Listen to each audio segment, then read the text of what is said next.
Hello दोस्तों। आज हम बात करेंगे one of the best crime thriller suspense movie के बारे में।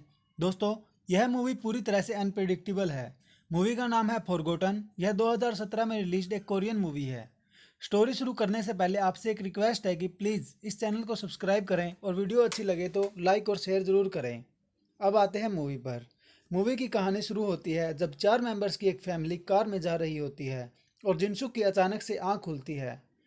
ये लोग एक नए घर में शिफ्ट हो रहे हैं, पर जिनसुक को घर देखकर लगता है कि वह इस घर में पहले भी आ चुका है। फिर जिनसुक अपने भाई के बारे में बताता है कि उसका भाई हर चीज़ में चैंपियन था, चाहे वो खेल हो या पढ़ाई। पर 1 साल पहले उसका एक्सीडेंट हो गया जिसके कारण वह अब लंगड़ाकर चलता है।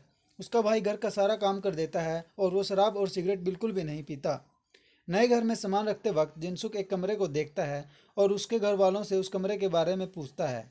तो उसके घर वाले बोलते हैं कि उस कमरे में पुराने मकान मालिक का कुछ सामान रखा है और उसने उस कमरे को खोलने से मना किया है जब तक वो अपना सामान लेकर न चला जाए। जब जिनसुक सामान रख रहा होता है तो एक आदमी जिनसुक से पूछता है कि क्या यूसुक उसका बड़ा भाई है। तो जिनसुक बोलता है हाँ, वो मेरा बड़ा भाई है। तभी वो आदमी उससे दोबारा पूछता है तो जिनसुक हैरानी से बोलता है कि हाँ, वो मेरा बड़ा भाई है। फिर रात को जिनसुक अपनी फैमिली के साथ खाना खा रहा होता है। तभी जिनसुक को उस बंद कमरे से आवाज़ सुनती है, पर बाकी सब बोलते हैं कि यह थंडर की आवाज़ है क्योंकि बाहर बारिश हो रही है। फिर जिनसुक को रात को दोबारा उस कमरे से आवाज़ आती है, तो वो उस कमरे के पास जाता है और जैसे ही दरवाज़ा खोलने को होता है तो यूसुक वहाँ आ जाता है। फिर यूसुक जिनसुक को बाहर टहलने के लिए बोलता है और वो दोनों बाहर चले जाते हैं। जब वो दोनों बाहर खड़े होते हैं तो यूसुक के पास उसके पापा का कॉल आता है और उसे घर बुलाते हैं। तो यूसुक जिनसुक को बोलता है कि तुम यहीं रुको, मैं 5 मिनट में आता हूँ। पर थोड़ी देर में जिनसुक देखता है कि कुछ लोग यूसुक को ज़बरदस्ती गाड़ी में डाल रहे हैं। पर जिनसुक के वहां पहुंचने तक वो लोग यूसुक को ले जा चुके थे। पर जिनसुक गाड़ी का नंबर याद कर लेता है।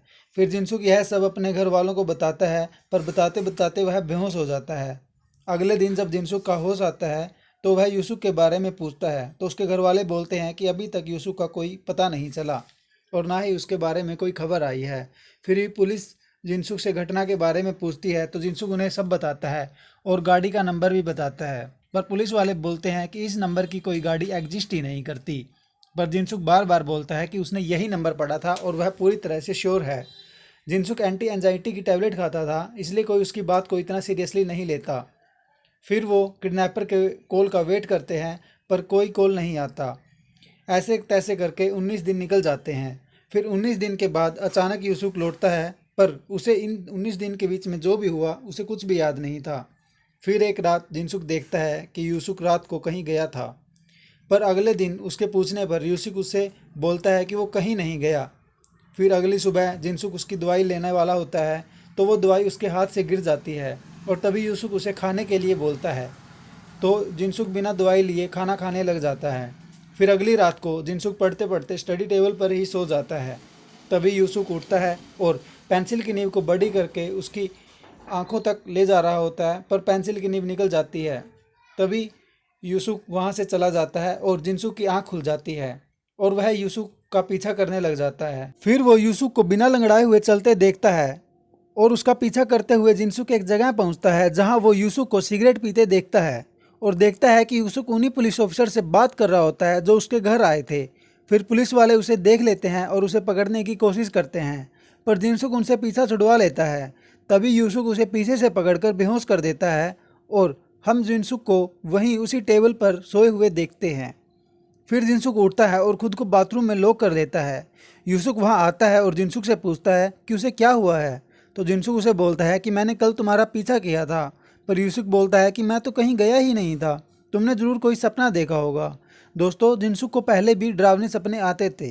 यूसुफ उसे बोलता है कि तुमने कल अपनी दवाई नहीं ली थी, यह सब उसी की वजह से हो रहा है। तो जिनसुक उसकी बात मान लेता है और यूसुफ काम पर चला जाता है। तभी जिनसुक पढ़ने बैठता है तो उसे वही पेंसिल की नीब पड़ी दिखती है। तो उसे पता चल जाता है कि रात में जो हुआ वो सच था। यह बात वो उसकी माँ को बताता है और बोलता है कि जो उनके साथ रह रहा है वो यूसुफ नहीं बल्कि कोई और है। फिर रात को जिनसुक अपनी माँ को किसी से फ़ोन पर बातें करते हुए सुनता है कि उसे सब पता चल गया है, तुम घर आ जाओ। तो जिनसुक समझ जाता है कि उसकी माँ भी उसके साथ मिली हुई है, पर उसकी माँ को शक हो जाता है कि कोई उसकी बात सुन रहा है। तो वह जिनसुक के कमरे की ओर जाती है। पर जिनसुक खिड़की से कमरे में घुसकर पहले बेड पर लेट जाता है, पर उसकी माँ उसे देखकर समझ आती है कि जिनसुक ही था जो नीचे बात सुन रहा था और वह उससे पहले खिड़की से अंदर आ गया है, क्योंकि वह बाहर हो रही बारिश में पूरी तरह भीग गया था। पर जिनसुक वहाँ से भागने लगता है। वह सामने उसके पापा को खड़े देखता है जैसे ही वह घर से बाहर निकलता है। पर अब जिनसुक जान गया था कि उसका पूरा परिवार ही नकली है। जिनसुक वहाँ से भागने में कामयाब हो जाता है और एक पुलिस स्टेशन में पहुँच जाता है। पुलिस को सब बताता है। फिर पुलिस वाले उसका रिकॉर्ड चेक करते हैं और उससे उसकी उम्र पूछते हैं, तो वह बोलता है कि वह 21 साल का है। पर पुलिस ऑफिसर्स उसे बोलते हैं कि अगर उसका जन्म 1977 में हुआ था तो वह अब 41 साल का होगा। तो जिनसुक बोलता है कि यह 1997 है और वो 21 साल का है। तो सभी उसकी यह बात सुनकर हंसने लग जाते हैं और उससे बताते हैं कि यह 2017 है। जिनसुक पूरी तरह से हैरान हो जाता है और फिर वो अपना चेहरा मिरर में देखता है तो वो और भी ज़्यादा शॉक्ड हो जाता है, क्योंकि मिरर में वह पूरा 41 साल का ही लग रहा था। इसलिए सामान शिफ्ट करते वक्त वो आदमी भी जिनसुक से इसलिए पूछ रहा था कि यूसुक क्या सच में उसका बड़ा भाई है, क्योंकि वह देखने में जिनसुक से बहुत छोटा लग रहा था। फिर जिनसुक इस सवाल का जवाब ढूंढने वापस उसी घर में चला जाता है। तो वहाँ वो देखता है कि वहाँ बंद कमरा अब खुला पड़ा था और वहाँ कुछ पुतले पड़े थे जिन्हें लाश की तरह लिटाया गया था और उन पर खून भी लगा हुआ था। फिर यूसुफ वहाँ आता है और बोलता है कि मेरा असली नाम चोय है और उसे यह भी बताता है कि 20 दिसंबर 1997 को यहाँ 2 मर्डर हुए थे। बहुत कोशिशों के बाद भी पुलिस मर्डरर को नहीं ढूंढ पाई थी। फिर विक्टिम की फैमिली ने डिटेक्टिव हायर किए और फाइनली 4 साल बाद उन्हें कातिल को ढूंढ लिया, पर कातिल को कुछ भी याद नहीं था।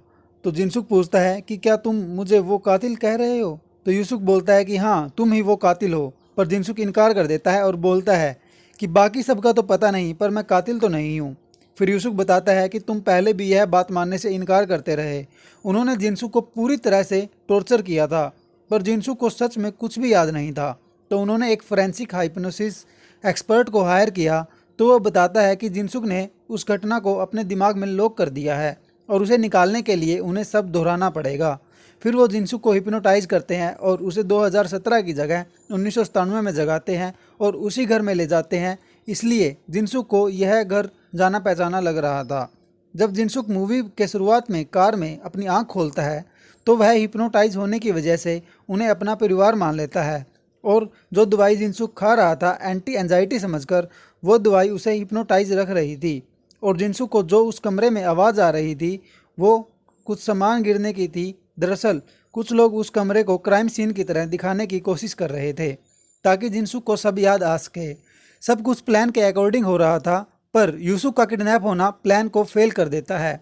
पर असलियत में यूसुफ किडनैप नहीं हुआ था, बल्कि वो लोग पुलिस वाले थे और उन्होंने यूसुफ को गिरफ्तार कर लिया था। पर यह सब सुनकर भी जिनसुक खुद को कातिल मानने से इनकार कर देता है। फिर चोय उसे गाड़ी में कहीं ले जा रहा होता है तो जिनसुक गाड़ी से कूदकर भाग जाता है। चोई उसका पीछा करता है और पीछा करते करते उसकी गाड़ी का एक्सीडेंट हो जाता है और जिनसुक भी एक गाड़ी से टकरा जाता है जिससे उसके सर पर चोट लगती है और उसे सब कुछ याद आ जाता है कि वो 1997 में अपनी फैमिली के साथ कार में जा रहा होता है और उनका एक्सीडेंट हो जाता है और उसके मम्मी पापा वहीं मर जाते हैं, जबकि उसका भाई यूसुफ हॉस्पिटल में होता है।